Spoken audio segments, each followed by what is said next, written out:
আসসালামু আলাইকুম রহমতুল্লাহ। প্রিয় ভাই ও বোনেরা, আজকে আলোচনার বিষয় সালফার। সালফার কীভাবে চিনব এবং সহজে চেনা যায় সেই বিষয়গুলো আলোচনা করব। সালফারের প্রথম কথা, অপরিষ্কার, অপরিচ্ছন্নতা।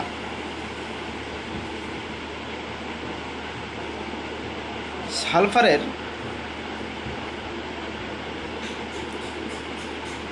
রোগীর সাথে চললে এবং রোগীর দিকে তাকালে আপনি বুঝতে পারবেন যে এটা সালফার কিনা।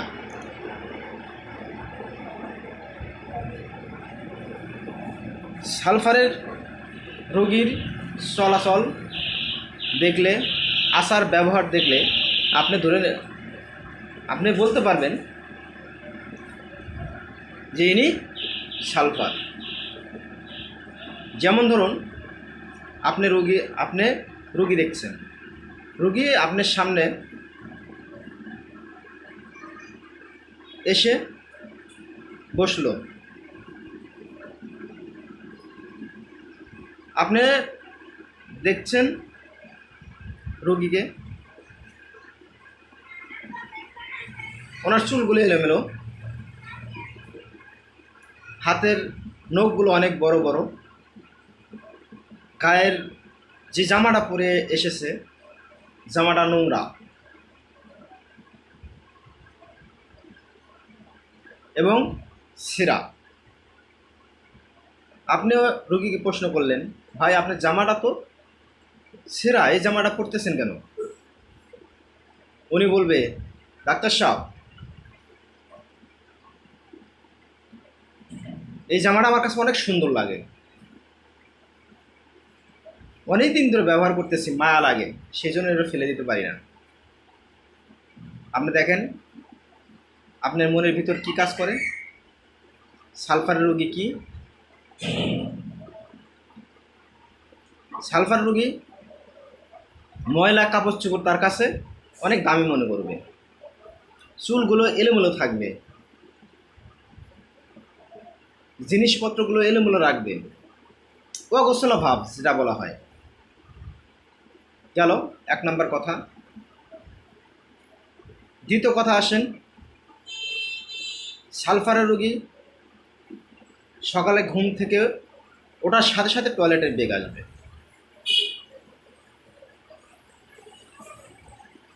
সকাল 10টা-11টার দিকে তার প্রচণ্ড ক্ষুধা লাগবে। এটা একটা অন্যতম লক্ষণ।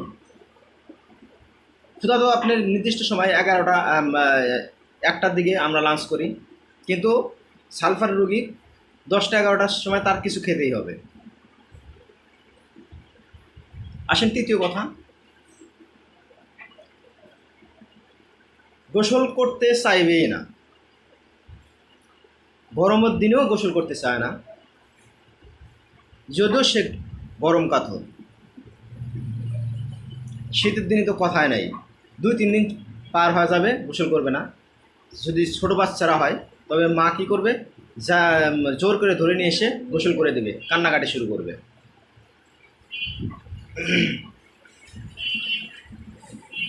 দুধ সহ্য হয় না, সালফার রোগী দুধ মোটেও খাইতে চাইবে না। আসেন চতুর্থ কথা, জ্বালা। সালফার রোগী শরীরে জ্বালা ভাব থাকে, মাথার তালু, হাতের তালু, পায়ের তালু প্রচণ্ড গরম এবং জ্বালা ভাব থাকবে, উত্তপ্ত থাকবে। প্রিয় ভাইরা, এই যে আমি কয়টা লক্ষণ বললাম, এই কয়টা লক্ষণ সালফার থাকবেই। আপনাকে এই কয়টা লক্ষণ আগে মাথায় ঢোকাতে হবে।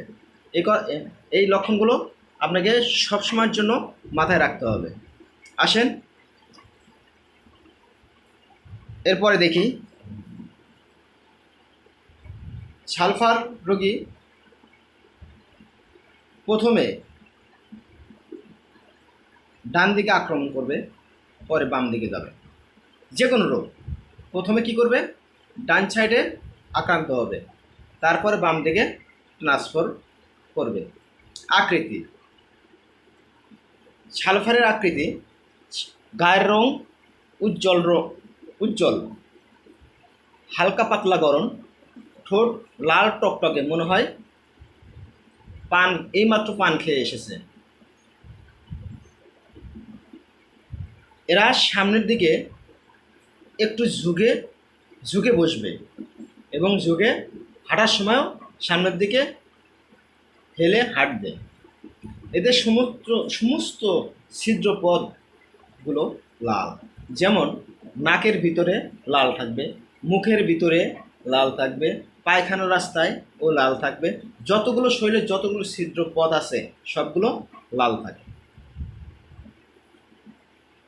প্রকৃতি, এরা হচ্ছে নার্ভাস প্রকৃতির মানুষ। এরা কি অত্যন্ত নার্ভাস প্রকৃতির মানুষ হয়ে থাকে। মায়াজম, সালফার ছড়িক, সিফিলিটিক, সাইকোটিক, টিউবারকুলার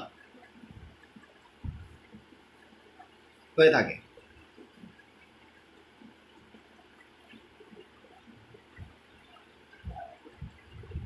ঠিক আছে বন্ধুরা,